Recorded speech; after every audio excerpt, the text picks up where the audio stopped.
Hey everybody, I'm here today and I'll be your tire guide, walking you through the stuff that you need to know when you buy tires. Today we are looking at 35 by 13.5 R26 Haida Hd869 MT tires. This is a Haida brand tire. It is from the Hd869 MT series that they offer. This tire has a performance designation of all-season mud-terrain passenger light truck and SUV tire. This tire has a 10-ply construction. I will go over what that means in just a moment. Some of the manufacturer-listed features of this tire include open cross grooves and shoulder design provide better self-cleaning properties and traction. Aggressive tread and sidewall design is durable for heavy loads, built with an aggressive tread pattern for solid traction and performance on tough terrains. Features angled tread blocks and open shoulders that promote self-cleaning for consistent traction and to protect the casing from damage. A tough rubber compound guards the tire against cuts, chips, and punctures to promote a longer tread life. Varied tread blocks helps maintaining grip on tough terrains. So to start, we will look at the tire size. This is one of the most important parts, if not the most important part of your tire shopping journey, because if you order the wrong size, they more than likely won't work on your vehicle. This tire size should be showing on the screen right now. So let's work from left to right and break down what these three numbers mean. There's so many specs to keep in mind when it comes to tires. Let me explain to you what all these sizes mean. The first number represents the diameter of the tire. The diameter of 35 in this sequence refers to the tire's overall diameter in inches. In other words, this tire is 35 inches tall from top to bottom. The second number in the tire size refers to the width. 13.5 in the sequence represents the width of the tire. So in this case, when looking at the number 13.5 in this tire size, it means that the tire's width is 13.5 inches from side to side. The third and final number of your tire size refers to the rim size or diameter. 26 is the diameter of the rim this tire will go on. The rim size of 26 in this scenario indicates that this particular tire would fit a rim with a 26-inch diameter. Keep in mind this number is not negotiable. Unlike the first two numbers, you can't upsize and downsize this part. The only time this number will be different is if you are actually changing the size of your rim. So for example, if you find a fantastic deal on a set of 265/70 or 17 tires, you absolutely cannot use them in place of your current 265/70 or 16 tires, unless you are actually changing the rim size also from 16 to 17. Now, let's get into the other important info on a tire. Besides the three components that make up the tire size, the three other most important components are going to be the load index, speed rating, and ply rating or load range. Wait, that's a lot of numbers. Let me tell you what they all mean right now. So this is where it gets a little more tricky. These three components will sometimes require some additional research to know what your vehicle needs. So let's start with the ply rating / load range. These tires have a 10-ply construction.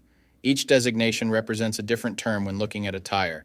This can directly affect things like max tire pressure and also plays a part in the next two numbers we are going to talk about. When in doubt of the rating your vehicle requires, in most cases it is safe to go with the same rating your vehicle currently has, as long as it was replaced with the correct spec of tire last time they were replaced. Now let's talk about the other two components, load index and speed rating. Next to your tire size, you will see a number and letter combination like 118Q. The number 118 is the load index. This is the number relative to the weight capacity of the tire. The higher the number, the greater the load carrying capability of the tire. Load index ranges from 0 to 150. If you are replacing your tires, they have to be the same or higher load index, never lower. For example, if your current load index is 118, a tire of the same size with a load index of 121 would work for you, but not a tire of the same size with a load index of 115. If you replace your tires and the new ones have a lower load index, the tire has a higher likelihood of bubbling and eventually blowing out. So make sure you pay attention to this when buying your set. So for the tire we are looking at today, the load index of 118 represents a weight capacity of 2910 pounds. For my metric system using friends, that would be a capacity of 1320 kilograms. Located next to the load index we just talked about, there is a letter. The letter Q is the speed rating for this tire. This is the maximum speed sustainable for the tire. Each letter has a corresponding speed rating approved by the Department of Transportation and the tire manufacturer. Alphabetically, the speed rating increases as the letters advance from A to Z, except for the letter H, which we'll explain in a minute.